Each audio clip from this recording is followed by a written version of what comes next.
Chapter 12. Ryan Hendrix didn't know what the Tawny word for the compound was, but he'd already labeled it a forward operating base.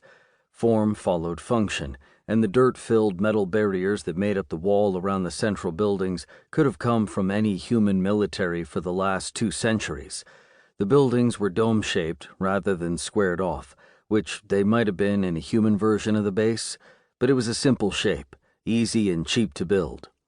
The entry control point was a gap in the barriers, a gate in the perimeter wire crisscrossed with metal reinforcement.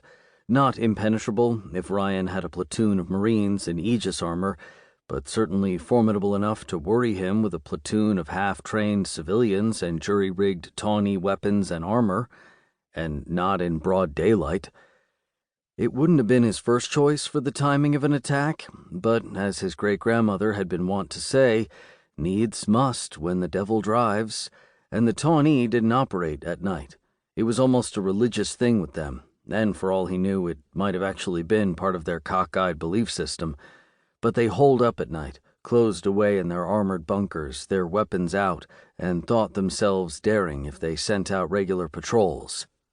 That had been one of the little nuggets Ehrlich had passed along in his reports.